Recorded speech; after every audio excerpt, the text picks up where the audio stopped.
Hey everybody, James Tracy here.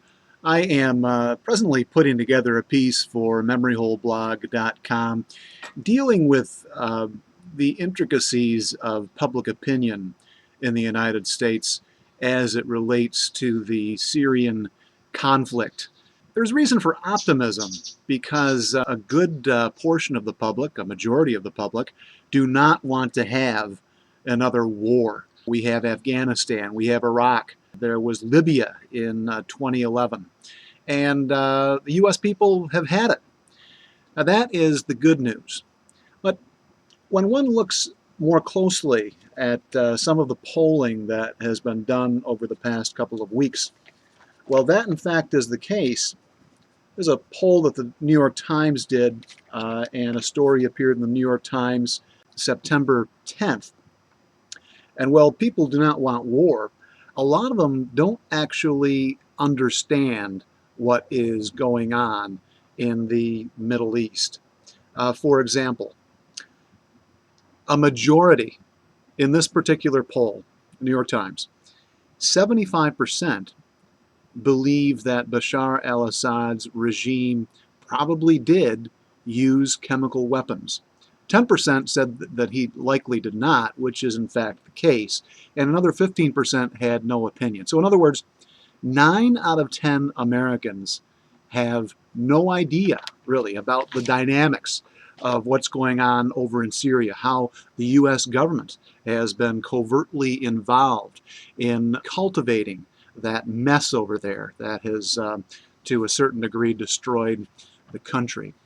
Another poll, very similar findings, although not quite as great, by Pew Research Center for People in the Press. This came out on September 3rd. The question, is there clear evidence that the Syrian government used chemical weapons against civilians? Again, a majority, 53%, said that yes, there is clear evidence, when of course there is not. The evidence is very dubious at best. 23% said no, not clear evidence, and another 24% said they don't know. So here again, over 70% of individuals, 77%, either said that there is clear evidence, which is incorrect, or they simply don't know. This is remarkable. This is a creation, an achievement, if you will, of our news media system in the United States. Its propagandistic nature. I'm talking about the corporate media, not the alternative media, because about 10%, 15% of these polls know what in fact is going on, but that's a minority, folks.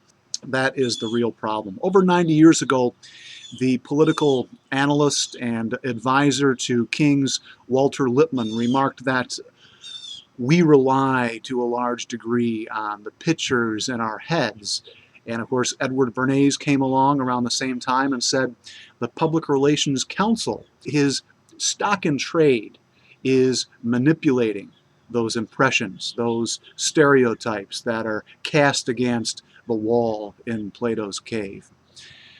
So just some observations again on the public opinion polling.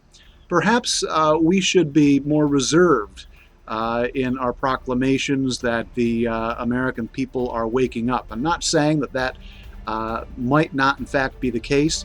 It's a slow process, but nevertheless, the public opinion polls really do reflect that the U.S. public are in the dark still about Syria. And that is where alternative news media come in seeking to better inform in the hopes that people will become increasingly aware.